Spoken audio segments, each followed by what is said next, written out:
प्रजासत्ताक दिनाच्या सर्वांनाच हार्दिक हार्दिक शुभेच्छा देतो। सेवा जनशक्ती पार्टीचे नवनिर्वाचित नगरसेवक मयूर सावकार नळदकर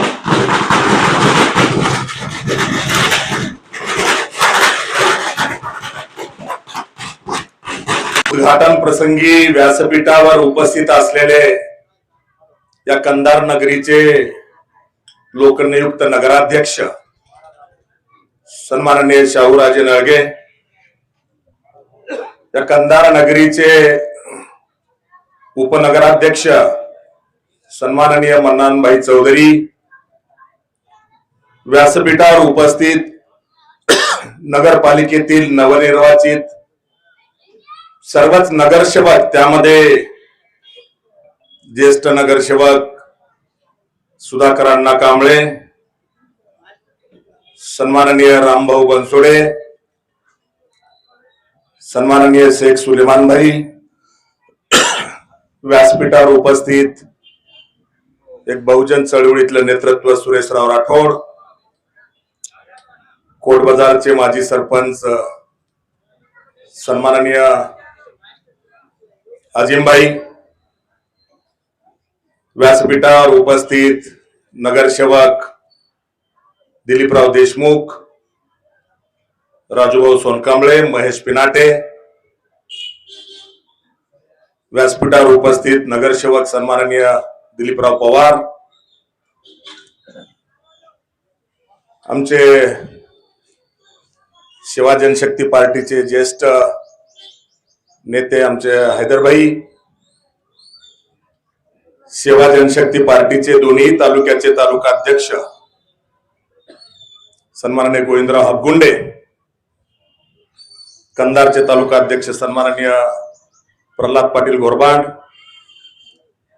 या शहरातील उपस्थित सर्वच प्रतिष्ठित नागरिक, शहराच्या बाहेरून आवर्जून या संपर्क कार्यालयाच्या उद्घाटन प्रसंगी उपस्थित असलेले संपूर्ण प्रतिष्ठित नागरिक, कार्यकर्ते, या प्रभाग क्रमांक 1 आणि कंधार शहरातील सर्व प्रतिष्ठित नागरिक, मतदार बंधू भगिनी, पत्रकार बांधव आणि उपस्थित सर्वच बंधू आणि भगिनींनो, सर्वप्रथम मी आजच्या शुभ प्रसंगी सेवा जनशक्ती पार्टीचे नवनिर्वाचित नगरसेवक मयूर सावकार नळदकर यांच्या जनसंपर्क कार्यालयाचं अधिकृत उद्घाटन झालं असं या ठिकाणी मी घोषित करतो।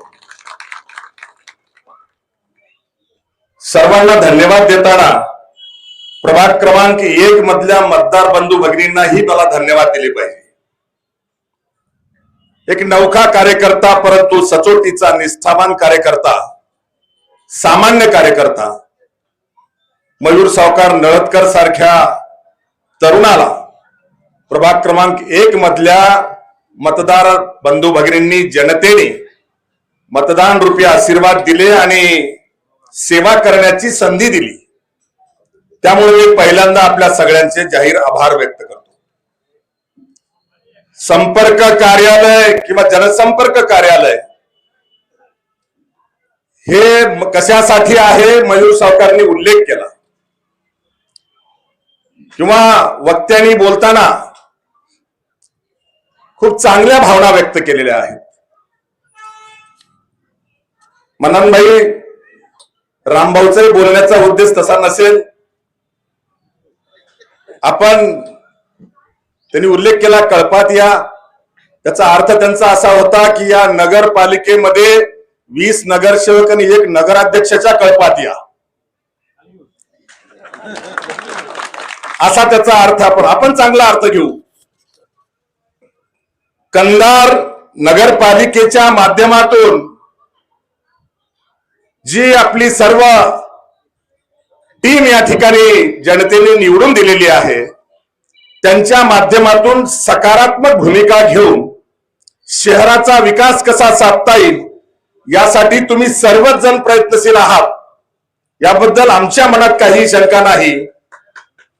आणि त्यामध्ये मयूर सावकार नळदकर सारखा नौखा परंतु आखीव रेखीव 10 कामं करण्यापेक्षा 2 करेल, पण सचोटीनं करेल, अशा प्रकारचा आखीव रेखीव काम करणारा एक कार्यकर्ता या नगरपालिकेमध्ये तुमच्या सोबत काम करणार आहे. मला विश्वास आहे की आपण सर्वजण जुने जाणते आहात. मयूर नवीन जरी असला तर मी मयूरला नवीन समजत नाही, सचिनराव. आणि अनुभवातून सगळ्या गोष्टी शिकायच्या. हे जनसंपर्क कार्यालय सर्वांसाठी आहे. मतदान झालं, निकाल लागला, राजकारण संपलं. या शहरातल्या जनतेने आपल्याला ज्यांना ज्यांना निवडून दिलंय ते एका अपेक्षेने दिलंय. त्यामुळं आता कुठलाही मतभेद किंवा कुठलंही राजकारण विकासामध्ये आपण आणणार नाही आहोत अशी अपेक्षा आम्ही करायला काय हरकत आहे. खरं तर मी महाराष्ट्रभर फिरतो, महाराष्ट्राच्या बाहेर फिरतो. चळवळीत काम करताना मी काही नेता नाही, पण चळवळीत काम करताना मी गेली 40 वर्ष मी MSc ला शिकायला असताना 1986 ला पहिल्यांदा विद्यार्थी चळवळीमध्ये आलो. आज 39 वर्ष होत आहेत. सतत मी चळवळीमध्ये काम करतो. चळवळीत काम करताना मी अनेक चळवळीतले कार्यकर्ते, नेते असतील, राजकारणातले असतील, हे जवळून बघितलेत, अनुभवलेत. त्यातल्या त्यात मला आवर्जून उल्लेख केला पाहिजे पश्चिम महाराष्ट्राचा. आपण हे शिकलं पाहिजे मराठवाड्यातल्या लोकांनी. पश्चिम महाराष्ट्रामध्ये निवडणुका अत्यंत अटीतटीच्या होतात. ते काय आपल्याकडेच होतात का? नाही. आपल्यापेक्षाही अटीतटीच्या निवडणुका त्या पश्चिम महाराष्ट्रामध्ये होतात. परंतु निवडणुकीचा निकाल लागल्याच्या नंतर जेव्हा विधिमंडळामध्ये बाजू मांडायची आहे किंवा विधिमंडळामध्ये अर्थसंकल्पातला आर्थिक वाटा ओढून न्यायचा आहे, त्यावेळेला सर्व पक्षीय आमदार एकत्र एका सुरात, एका आवाजात बोलतात आणि जास्तीत जास्त वाटा हा त्या ठिकाणी ओढून नेला जातो. आता पश्चिम महाराष्ट्राला म्हणत असताना विदर्भ सुद्धा कमी राहिला नाही. मी तर असं म्हणेल महाराष्ट्राची आत्ताची सगळी सत्ता विदर्भ चालवतोय. मग ह्या विदर्भ, मराठवाडा, उत्तर महाराष्ट्र, उर्वरित महाराष्ट्र असा उल्लेख करत असताना तुलनेने पश्चिम महाराष्ट्राच्या नंतर विदर्भ सुद्धा खूप पुढे आहे. आपण मराठवाड्यामध्ये फक्त एकमेकाचे टंगडे वाढण्यामध्ये, द्वेष भावनेचं राजकारण करण्यामध्ये, राजकीय कटकारस्थान करण्यामध्ये, राजकीय शह देण्याचं काम करतो आहोत, हे नाकारण्याची आवश्यकता नाही. आणि खऱ्या अर्थानं जनतेला अपेक्षित विकास द्यायचा असेल तर राजकारणात आरोप प्रत्यारोप झालेच पाहिजे, होतात. ती काही दुश्मनी नाही. राजकारणातले जे काही आरोप प्रत्यारोप आहेत आम्ही करतो ना, केलं पाहिजे, लोकशाही आहे. डॉक्टर बाबासाहेब आंबेडकरांनी आजच आपल्याला संविधान दिलंय, मी उल्लेख केला पाहिजे. 26 जानेवारी 1950 ला परमपूज्य डॉक्टर बाबासाहेब आंबेडकरांनी भारतीय राज्यघटना आपल्याला दिली, ती भारत देशाने स्वीकारली आणि खऱ्या अर्थानं संसदीय लोकशाही ही आपल्या देशामध्ये 26 जानेवारी 1950 ला लागू झाली. मी आताच झेंडावंदनच्या कार्यक्रमात उल्लेख करताना सांगितलं, या जगामध्ये 129 देश आहेत जिथे लोकशाही आहे. भारतामध्ये 15 ऑगस्ट 1947 ला लोकशाही आली आणि जगातली पहिली संसदीय लोकशाही ही इंग्लंडमध्ये आली असं जग मान्य करत होतं. आपण भारत देशाला कमी लेखतो. खरं तर भारत देश हा हिऱ्यांची खाण आहे. भारत देशामध्ये कुठलंही जगभरात जे काही झालं असेल त्याची कधी ना कधी पहिली सुरुवात ही भारताच्या भूमीमध्ये झालेली आहे. एवढा महान देश आहे आमचा, परंतु आम्ही केलेलं सांगायला, मांडायला, भांडायला कमी पडतो आणि पाश्चिमात्य लोक त्याचं श्रेय घेऊन जातात. आणि मी उल्लेख केला, आज इथेही सांगायला हरकत नाही, सगळ्या देशामध्ये सांगितलं पाहिजे. जगामध्ये 129 देशामध्ये लोकशाही आहे. लोकशाही 2 प्रकारची आहे. संसदीय लोकशाही, अध्यक्षीय लोकशाही, पण ती लोकशाहीच आहे. 129 देशामध्ये जी लोकशाही आहे त्यातला मॅग्ना कार्टा नावाचा जो करार झाला तो 13व्या शतकातला आहे. आणि 13व्या शतकामध्ये गोऱ्या कातडीच्या इंग्रजांनी मॅग्ना कार्टा करारानुसार इंग्लंडमध्ये लोकशाही स्थापित केली. आणि म्हणून जग मान्य करतंय की जगातली पहिली लोकशाही ही इंग्लंडमध्ये आली. मित्र, मी हा उल्लेख का करतोय, मी खोडून काढलंय. जेव्हा 28 एप्रिल 2003 ला अटल बिहारी पंतप्रधान होते, मनोहर जोशी लोकसभेचे सभापती होते, तेव्हा मी मागणी केली संसद भवनामध्ये महात्मा बसवेश्वरांचा पुतळा उभा करा. का? तर जगातली पहिली संसद ही महात्मा बसवेश्वरांनी निर्माण केली. आणि त्या आधारावर अटलजी असतील किंवा मनोहर जोशी सरांचा माझा वैयक्तिक संबंध होता. मला मनोहर जोशी सरांनी सांगितलं, धोंडे सर, मी महाराष्ट्राचा मुख्यमंत्री असताना संकल्प केलेला आहे की गेट नंबर 4 वर, संसदेच्या गेट नंबर 4 वर छत्रपती शिवाजी महाराजांचा मी पुतळा बसवणार आहे. आणि तुम्ही पण घाई करा, मंजुरी द्यायचा अधिकार लोकसभेच्या सभापतींना आहे. त्यांनी मला मंजुरी दिली आणि सांगितलं पुतळा तुम्ही भेट द्यायचा आहे. आम्ही त्याला होकार दिला आणि कर्नाटकातल्या गुलबर्ग्याचे शरण बसवेश्वर अप्पा यांनी 50 लाखाचा महात्मा बसवेश्वरांचा पुतळा भेट दिला. आणि 28 एप्रिल 2003 ला तत्कालीन राष्ट्रपती डॉक्टर APJ अब्दुल कलाम यांच्या हस्ते दोनही पुतळ्याचं लोकार्पण झालं संसद भवनामध्ये. एकाच दिवशी झालं. त्या कार्यक्रमाला मी निमंत्रित होतो, हजर होतो, कारण मागणी करणारी संघटना म्हणून मी प्रमुख होतो. आणि तेव्हा मी जी माहिती दिली संसदेला, ती माहिती संसदेने सुद्धा मान्य केली. 2003 ला जेव्हा पुतळ्यांचं उद्घाटन झालं तेव्हा छत्रपती शिवाजी महाराजांचं जीवनचरित्र आणि महात्मा बसवेश्वरांचं जीवनचरित्र भारतीय संसदेने प्रकाशित केलं. ते पुस्तक माझ्याकडे आहे. आणि जी माहिती मी त्यामध्ये दिली होती ती तपासून मी माहिती देताना सांगितलं होतं, कार्ल मार्क्स नावाचा जो कम्युनिस्ट नेता आहे, रशियामध्ये जगात पहिला त्यांचा पुतळा, त्यांनी महात्मा बसवेश्वरांचा पुतळा रशियाच्या संसदेत बसवला. कारण संसदीय लोकशाही ही इंग्रजांनी जगामध्ये पहिल्यांदा आणली असं सर्व मान्य होतं. परंतु आपण ही माहिती संसदेला पहिल्यांदा दिली आणि सांगितलं की आज पुतळ्याचं उद्घाटन दोन्ही महामानव आहेत. भारत, मी उल्लेख केला, रत्नांची खाण आहे, महामानवांची, क्रांतिकारकांची भूमी आहे.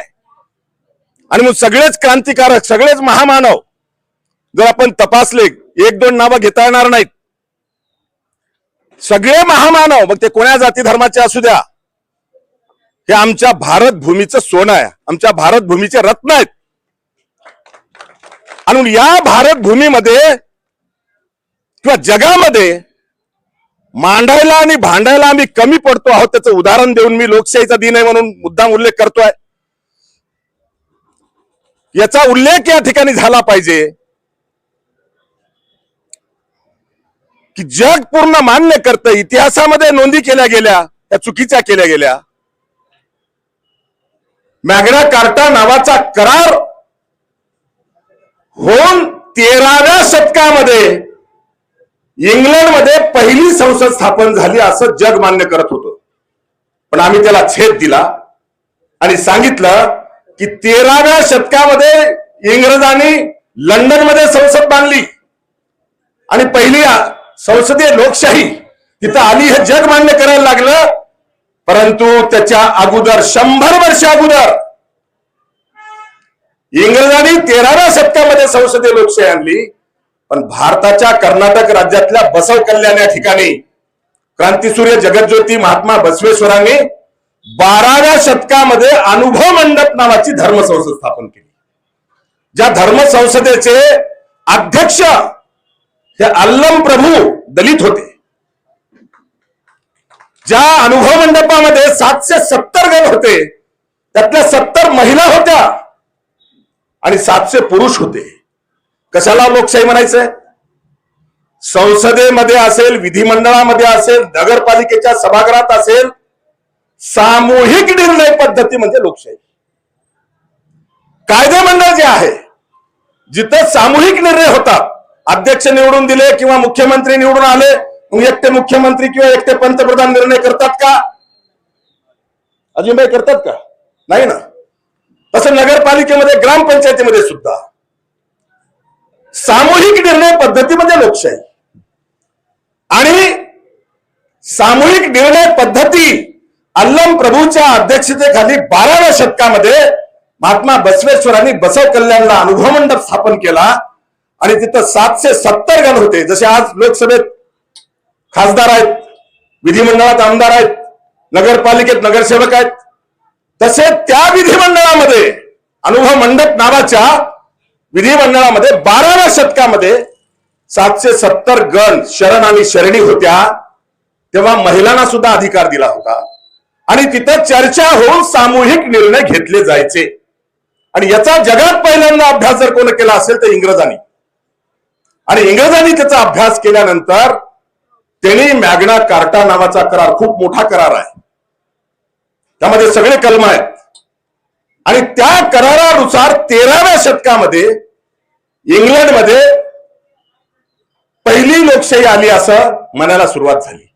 पण हे खोडून काढून मी लिखित स्वरूपामध्ये रशियाच्या संसदेतले पुरावे देऊ पंतप्रधान आणि लोकसभेच्या सभापतींना 2003 ला मी त्यावेळेला जे दिलं त्याची तपासणी करून भारतीय संसदेने मान्य केलं. आणि चरित्राचं पुस्तक महात्मा बसवेश्वरांचं काढताना त्यांनी हे मान्य केलं की जगातली पहिली संसद ही 12व्या शतकातल्या महात्मा बसवेश्वरांची आहे. आपण आपल्या मनाला विचारा, या देशाला स्वातंत्र्य मिळून 75 वर्ष होऊन गेले. 75 वर्षात एकही पंतप्रधान, एकही राष्ट्रपती संसदीय लोकशाहीची निर्मिती आमच्याकडे झाली असा उल्लेख करत नव्हता. पण जेव्हा 19 नोव्हेंबर 2016 ला लंडनमध्ये परमपूज्य डॉक्टर बाबासाहेब आंबेडकरांनी ज्या घरामध्ये राहून बॅरिस्टर झाले, ते घर महाराष्ट्र सरकारने विकत घेतलं आणि त्याला राष्ट्रीय स्मारक घोषित केलं. त्याच दिवशी संसदेत, जी इंग्रजांची पहिली संसद म्हणतात, त्या संसद भवनाच्या समोर थेम्स नावाची नदी आहे. त्या थेम्स नावाच्या नदीच्या काठाला आणि लंडनच्या संसदेच्या मुख्य रस्त्यावर त्याच दिवशी भारताचे पंतप्रधान नरेंद्रभाई मोदी यांच्या हस्ते महात्मा बसवेश्वरांच्याही पुतळ्याचं लोकार्पण झालं. आणि जे काम शाहू फुले आंबेडकरांनी 20व्या शतकामध्ये केलं, तेच काम महात्मा बसवेश्वरांनी 12व्या शतकात केलं. म्हणजे दोन्ही महामानवांचं मोमेंटम ज्याला म्हणू आपण, देशाच्या पंतप्रधानांनी एकाच दिवशी लंडनमध्ये लोकार्पण सोहळा केला आणि तिथून भाषण करताना सांगितलं की जगातली पहिली संसद ही भगवान बसवेश्वरांनी निर्माण केली. आणि ते ऐकल्याच्या नंतर आता आमच्या राष्ट्रपती द्रौपदी मुर्मू मॅडमने सुद्धा तेच म्हणलंय, किंवा लोकसभेमध्ये अनेक भाषण आपण बघा त्याचा उल्लेख होतोय. किंबहुना नवीन संसद भवन उभा केलंय दिल्लीला जाऊन बघा. नवीन संसद भवनाला जो सेंट्रल हॉल म्हणतो आपण, मध्यवर्ती सभागृह जे आहे, त्या सेंट्रल हॉलला भारत सरकारने नाव काय दिलं? अनुभव मंडपम. हे का मी माझ्या मनचं सांगा नका, भारत सरकारने मान्य केलं. भारत सरकारने नवीन संसद भवनातलं जे सेंट्रल हॉल आहे, त्या हॉलला महात्मा बसवेश्वरांनी 12व्या शतकात जी पहिली संसद निर्माण केली, स्थापन केली, त्याचं नाव दिलं अनुभव मंडपम.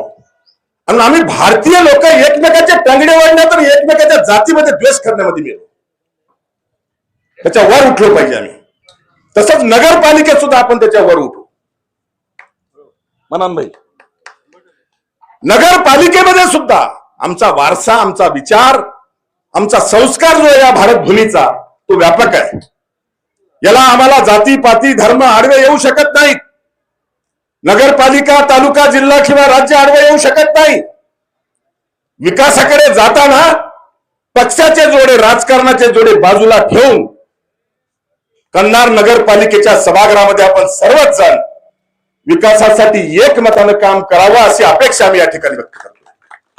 आता मी उल्लेख केला, मी काही नेता नाही, पण तरीही माझी जिथं गरज पडेल कार्यकर्ता म्हणून, जेव्हा तुम्हाला गरज वाटेल, अर्ध्या रात्री मनोहर धोंडे तुमच्यासाठी हजर आहे. राहतो प्रश्न प्रभाग 1चा. मी शब्द दिलेले आहेत, मी शब्दाचा पक्का माणूस आहे, कटेंगे मगर हटेंगे नाही. आम्ही जे शब्द दिलेत ते शब्द पूर्ण केले तरच या भागामध्ये मी तोंड दाखवले. असू द्या ना, सत्ता कोणाची असू द्या, काही बिघडत नाही, पण हे करताना शह कंधारकरांनी खूप बघितलंय.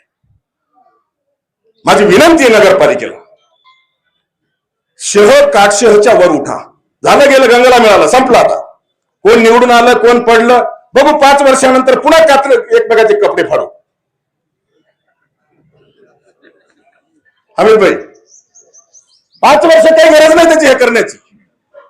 जे चांगलं असेल, मी तर असं म्हणेल 10 कामं करायचे 2 करा, पण ते चांगले करा, लोकांच्या नजरेत भरले पाहिजे. माझ्याकडे फक्त 1 ग्रामपंचायत आहे, शेवडीची. काही दिवसानंतर मी आवाहन करणार आहे, शेवडीला येऊन बघा. एका ग्रामपंचायतीला मी 50 कोटीचा निधी आणलाय. मी काही कुठला पदाधिकारी नाही, काहीच.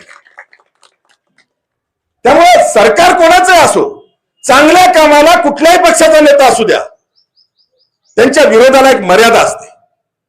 आपण त्या विरोधाची बाउंड्री जर ओलांडली तर कोणताही नेता, कोणताही पक्ष, कोणताही मंत्री तसा विचार करू शकत नाही. आणि म्हणून प्रभाग क्रमांक 1 मध्ये भीमगड असेल किंवा एकनाथनगर असेल किंवा इथलचा हा सगळा परिसर असेल, अनेक वर्षापासून रस्त्यापासून वंचित आहे.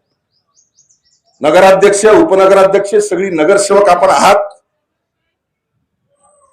तिथं काय तांत्रिक अडचणी आहेत त्या आपण बघू. मी आपल्याला विश्वासाने सांगतो, मार्च महिन्यामध्ये जो अर्थसंकल्पीय अधिवेशन होईल,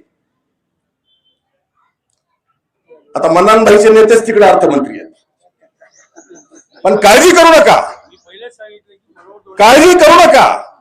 कोणत्याही पक्षाचा नेता राहू द्या, काही बिघडत नाही. आता लाडक्या बहिणीनं तिजोरी रिकामी केलेली आहे. महाराष्ट्रात जर बघितलं तर काम करणारे कॉन्ट्रॅक्टर सुद्धा आत्महत्या करालेत, फक्त शेतकरीच करणार झालेत. आणि त्याला कारणीभूत लाडकी बहीण आहे.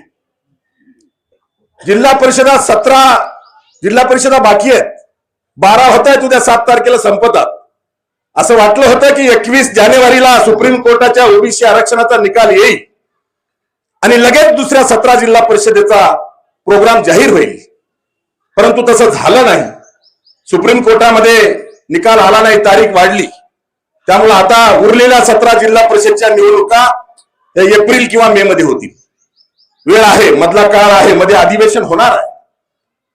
जर निकाल आला असता तर लगेच पुढच्या 17 जिल्हा परिषदा जाहीर झाल्या असत्या, कारण महाराष्ट्रातल्या 17 जिल्हा परिषदांमध्ये ओबीसी आरक्षण 50% पेक्षा जास्त झाले. आपल्या नांदेड जिल्ह्यामध्ये 54% आहे. आणि सुप्रीम कोर्टाने त्याला तात्पुरता स्टे दिलेला आहे, स्थगिती दिलेली आहे. म्हणून त्या ठिकाणच्या निवडणुका घेता येत नाहीत. आपली कंधारची नगरपालिका झाली, पण जर नगरपालिकेच्या निवडणुकीच्या नंतर सुप्रीम कोर्टाचा ओबीसी आरक्षणाचा निकाल आला तर जिथं जिथं ओबीसी आरक्षणावर निवडून आलेले उमेदवार तिथं बदल होईल. कारण घटनेचं राज्य आहे, कायद्याचं राज्य आहे, कोणाला असू ते सगळ्यांना सारखं आहे. आणि 17 जिल्हा परिषदच्या निवडणुका ह्या एप्रिल मे मध्ये जातील. त्याच्या पूर्वी अर्थसंकल्पीय अधिवेशन होणार आहे. आणि जर कदाचित त्या निवडणुका संपल्या तर वेगळ्या पद्धतीनं लाडकी बहीण योजना बंद होणार आहे. वेगळ्या पद्धतीनं योजना चालू, केवायसी लागू, योजना चालू, अंगठा लागू. मी आता सगळं बोलत नाही, चांगला दिवस आहे.